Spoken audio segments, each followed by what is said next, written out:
Hello मारी channel में तमारुं स्वागत है। आज बनावीशुं बधानी फेवरेट पानीपुरी रेसिपी जेमां आपणे फुदीनानुं पाणी अने मीठुं पाणी શીખીશું અને એની સાથે માર્કેટમાં મળે એવી એકદમ ફૂલેલી પૂરી પણ બનાવીશું।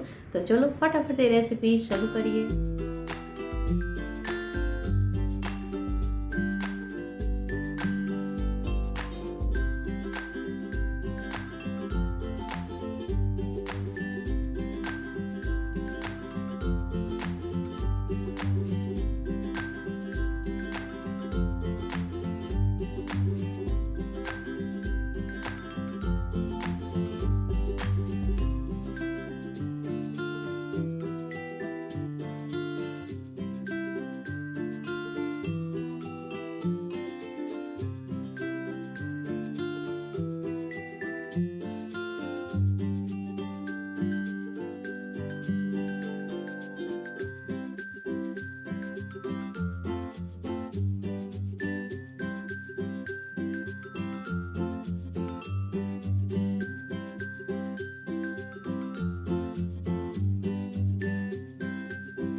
पाणीपुरी में जे पूरी है एकदम खस्ता और क्रिस्पी बने एनी माटे एक माप है। जो ए मापनु ध्यान रखवामां आवे तो पूरी तमारी एकदम मार्केट में मळे छे एवी ज बने छे।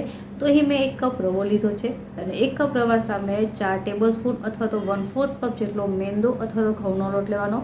मैं अहीं मेंदो लीधो छे अने बंने वस्तुने मिक्स कर्या बाद अर्धो कप गरम पाणी उमेरवानुं छे। अहीं ठंडा पाणीनो उपयोग न करवो एटले के 1 कप रवा सामे आपणे अर्धो कप पाणी लेवानुं छे अने धीमे धीमे एड करता जईने चमची वडे मिक्स करी देवानुं अने हाथेथी अडी शकाय एवुं थाय एटले एनो लोट बांधी लेवानो छे अने लोट बंधाई जाय त्यारबाद भीना कपड़ा वडे एने ढांकी अने 15 થી 20 मिनिट माटे रेस्ट आपवानो छे। रेस्ट थई जाय त्यारबाद तमे नाना नाना लूवा करीने एकदम पतली पतली पूरी वणी शको छो। जो तमारे एक एक लूवो करीने पूरी न वणवी होय तो कटर होय तो कटरनी मददथी पण पूरी वणी शकाय। अने त्यारबाद एक वखत बधी ज पूरी वणाई जाए त्यारबाद सौथी पहला जे पूरी वणी छे एने ज आपणे पहला तळवानी छे। तो एक एक पूरी वणता जवानुं ने तळता जवानुं एवुं न करवुं।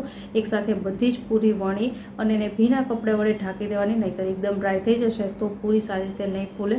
अने तळवा माटे अमुक टिप्स छे, जेम के एक वखत तेलने हाई गैसनी फ्लेम पर सरस रीते गरम करी लेवानुं। एक वखत गरम थई जशे त्यारबाद तमे मीडियम गैसनी फ्लेम पर जे भाग पूरीनो नीचेनो होय छे एने पहेला राखवानो એટલે પૂરી એકદમ બાર મળે છે એવી જ સરસ રીતે ફૂલશે। અને એક બેચમાં તમે 4 થી 5 પૂરી છે એ તળી શકો છો અને એકદમ એને એક ગોલ્ડન બ્રાઉન જેવી તળવાની છે જેનાથી એકદમ ક્રિસ્પી થશે। તો આ હતી તળવા માટેની ટિપ્સ। અને એક આ જે માપ લીધું છે એમાંથી 60 થી 70 પૂરી બને છે અને એક વખત આ પૂરી છે તમે એને બનાવી લો ત્યારબાદ એરટાઇટ ડબ્બામાં એને સ્ટોર પણ કરી શકો છો।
પાણીપુરીમાં જનરલી 2 પાણી બધી જ જગ્યાએ મળતા હોય છે, એક છે તીખું પાણી અને એક છે મીઠું પાણી. તો તીખું પાણી છે એ ફુદીનાનું બનતું હોય છે અને એ પાણી બનાવતી વખતે ફુદીનો જેટલો તમે લો એના કરતાં અડધી કોથમીર લેવાની, એ વસ્તુ ખાસ યાદ રાખવી. બંને વસ્તુ સેમ નથી લેવાની, એટલે કે તમે 1 કપ ફુદીનો લો છો તો અડધો કપ કોથમીર લેવાની અને એની સાથે આદુ અને મરચાં છે, મરચી હંમેશા તીખી લેવી અને બધી વસ્તુની પેસ્ટ બનાવી લેવાની. અને ત્યારબાદ ફુદીનાનું પાણી બનાવતી વખતે બેઝ તરીકે આંબલીના પાણીનો ઉપયોગ કરવો અને એકદમ ચીલ્ડ હોય એના માટે બરફનું જે પાણી છે એનો ઉપયોગ કરવો, જેનાથી જે આપણું ફુદીનાનું પાણી એકદમ ગ્રીન કલરનું રહેશે. અને પેસ્ટ ઉમેર્યા બાદ બેઝિક જે મસાલા છે એ પાણીમાં જ કરવા. આમ કરવાથી તમારું જે ફુદીનાનું પાણી છે એકદમ બહાર જેવું જ મળે છે. અને ફ્લેવર છે એની માટે તમે છેલ્લે લીંબુની સ્લાઇસ છે અને ઘણા લોકો ફુદીનાના અથવા તો કોથમીરના પાન છે ઉમેરતા હોય છે, એ પણ ઉમેરી શકો.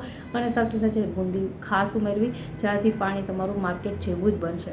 અને મીઠું પાણી બનાવતી વખતે જો તમે ખજૂર છે ભાવતો હોય તો ખજૂર, ગોળ અને આંબલી છે ત્રણેયને કુકરમાં અથવા તો તમે આમનામ પણ બોઇલ કરીને ત્યારબાદ એનો જે પેસ્ટ બને છે એમાં જ બરફવાળું પાણી એડ કરીને બેઝિક મસાલા કરીને તમે એ પાણી પણ એકદમ ટેસ્ટી બનાવી શકો છો. તો આ બંને પાણી બનાવતી વખતે અમુક ટિપ્સ યાદ રાખવી, જેનાથી તમારું પાણી છે એકદમ સરસ બને છે. અને હંમેશા એકદમ બરફવાળું પાણી આવે, ચીલ્ડ વોટર, એનો જ ઉપયોગ કરવો. તો આ હતી અમુક ટિપ્સ જે તમારી પાણીપુરીને એકદમ ટેસ્ટી અને ચટાકેદાર બનાવશે.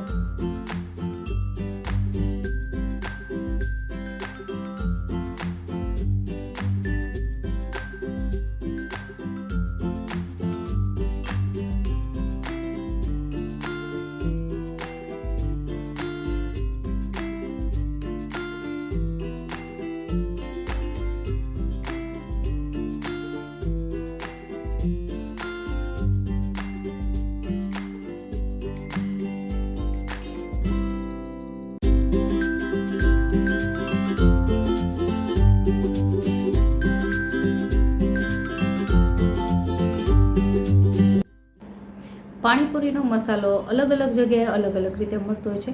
મેં અહીં પલાળેલા મગ, બાફેલા ચણા અને બાફેલા બટેટાનો ઉપયોગ કરી અને અમુક જે બેઝિક ચાટ મસાલો છે, સંચળ છે, મીઠું છે અને કોથમીરનો ઉપયોગ કરીને આ મસાલો બનાવ્યો છે. તમે તમારું વેરિએશન છે એડ કરી શકો છો આ મસાલામાં અને આ મસાલાને પણ એકદમ ફ્લેવરફુલ બનાવી શકો છો.